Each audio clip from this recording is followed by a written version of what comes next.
What's up, guys? Got you another video, kind of a tutorial video for those reenactors that just got an antique find at their local antique store.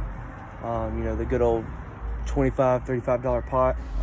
Honestly, this time of age, if you're lucky. Right now, the price for these pots are ranging anywhere, like I said, between 25 to, I've seen $100. In this case, this is a front seam helmet, so these are kind of a little bit more up there in price, just because people are getting smart and they're realizing that front seam helmets are primarily World War II pots, unlike the rear seam, which are more commonly post-war, which isn't bad. For reenacting purposes, you can totally get away with a rear seam helmet. This process is literally for both styles of helmets. Like I said, if you saw from the title, what we're trying to do is turn this helmet, as you can see, it's pretty rustic. It has some paint residue from where someone tried painting something on it. Paint is completely gone on the seam, and it has like this two-tone, looks like original kind of colored paint mixed in with this darker olive drab. So what we're going to try to do, or rather what we're going to do, is restore it back to its wartime glory. And the things you need, really, it's a really simple process, really. What you need is some olive drab paint, some I don't know, I think it's about 100 grit sandpaper. It's not too rough. And then you need some cork. This is probably the most important process, is the cork. Notice I did not say sand, nor did I say cork to sand mixture. World War II pots were fitted with cork. And how you do that, it's pretty simple. You're just gonna take your cork, which mine's pretty already ground down, but I just threw it in here so I don't lose it, if I can get it. You're gonna take the cork and take the sandpaper and just go back and forth, back and forth, back and forth, back and forth until you get your cork, and you just put it in a container or something to keep up with it. There you go. That's how you get your cork. I've seen some people use, anywhere between like I said, a piece of sandpaper or a cheese grater. Whatever works for you. In my case, I like using the sandpaper, mainly because I can actually fold it. When I get a large clump, I can fold it and you have a little, funnel. Let's get into it. So first things you want to do, if you notice, most of your helmets are gonna be pretty rough. This one, if you can tell, it's fitted with the sand in some places. So we don't want sand. So what we're gonna do, we're gonna take our sandpaper and we're just gonna sand it down. Sand it down. You do not have to remove the paint.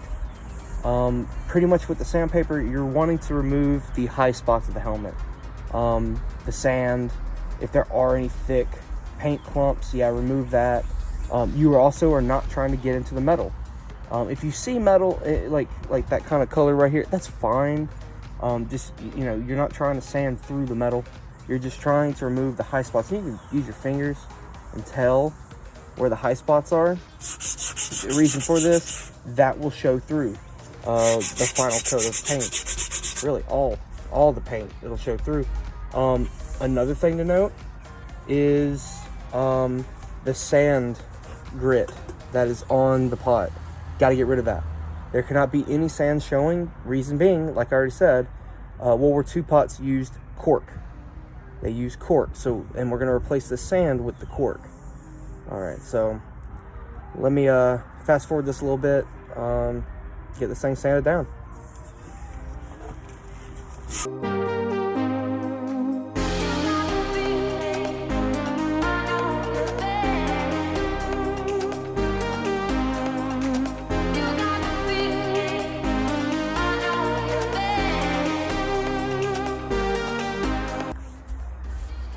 Alrighty, So here's our pot, fully sanded down. You can feel around, like I said, you can go and do a final touch over, see if you feel any high spots, which I kind of feel some in the back. Yeah, let me sand that down.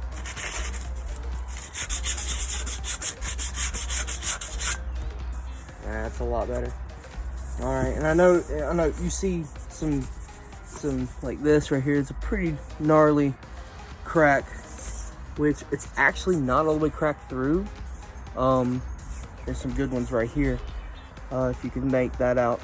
These cracks are not all the way through. The integrity is still there, especially, obviously, you're not going to take down the Third Reich with this. You're a reenactor, or maybe you're a collector.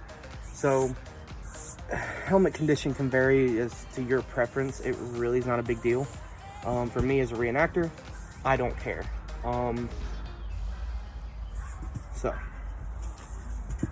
let's move on to the next step. So again, you have, if you look at my hands, you have a lot of like dried up, scraped off paint residue. So you can use your hand, you can use a rag, use whatever necessary to get all that paint off, because obviously we're going to repaint this thing. That will kind of seep into the paint. We don't want that, or the new paint rather. Just take a rag. You can take a damp paper towel. That's what I'm using right now. Just go over the helmet, get all that loose paint off.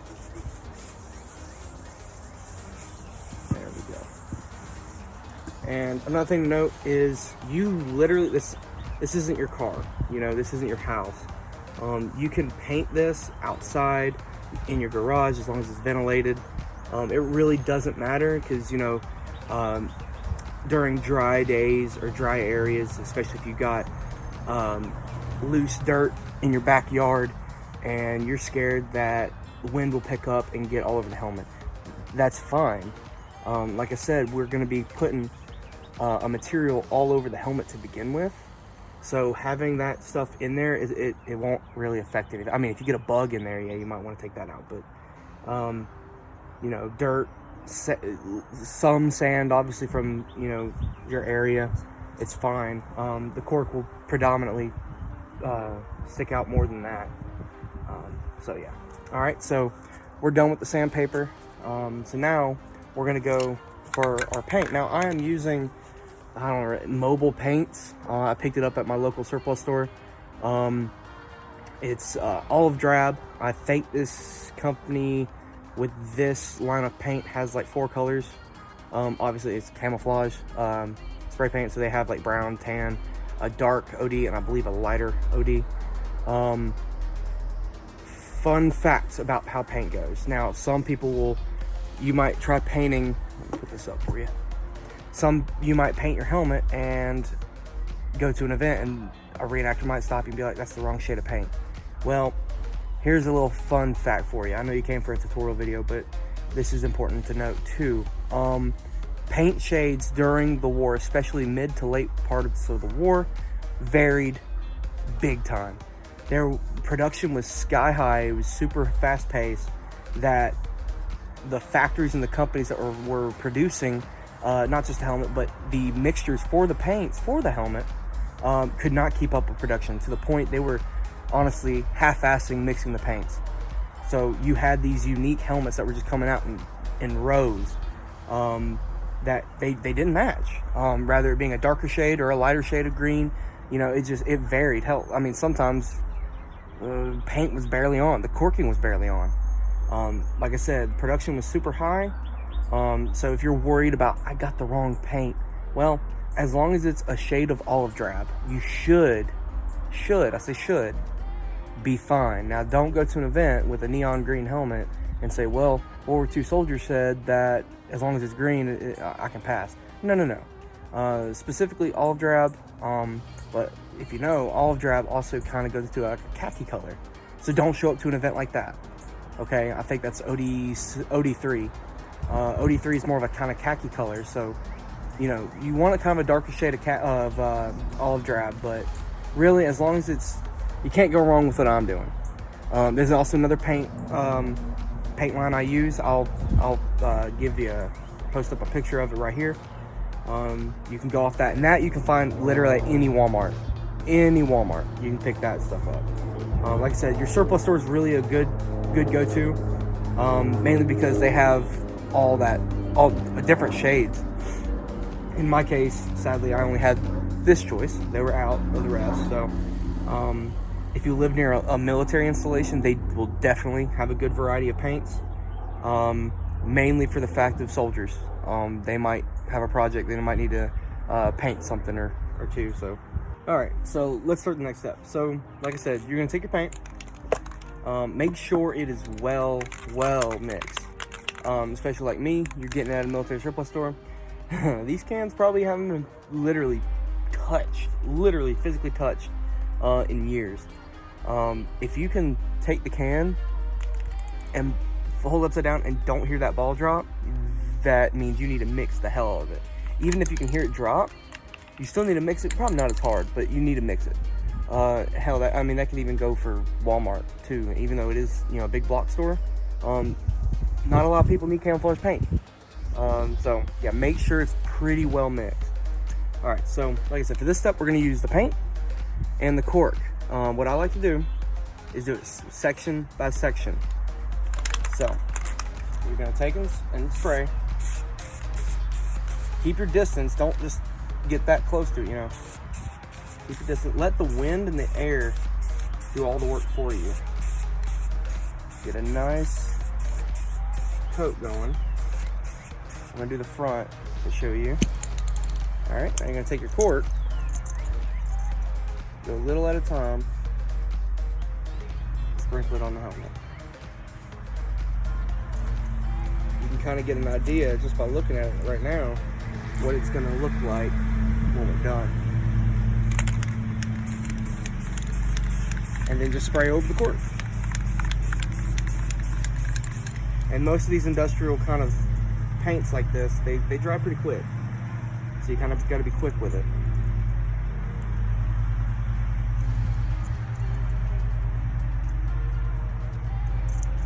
See how it's already starting to dry? I don't know if y'all can see that. The paint is acting like a natural glue for the cork. And if you haven't already realized, you might need a lot of paint. Multiple cans, actually.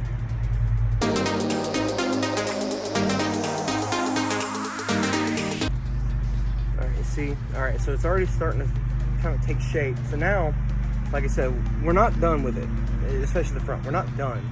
So what we're gonna do, like I said, we'll take it section by section. So we're gonna turn it on the side, get it in focus. Turn on the side, and you're gonna do the exact same thing.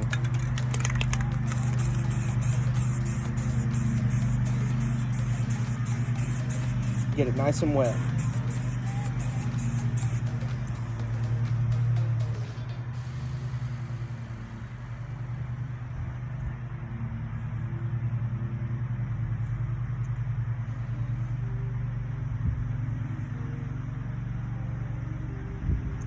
Thing to note too, it loves, like your cork, obviously gravity brings it down, so it likes to collect along the seam here.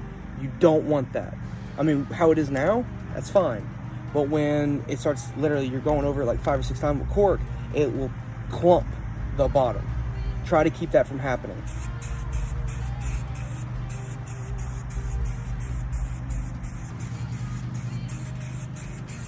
Get it wet again, and do it again.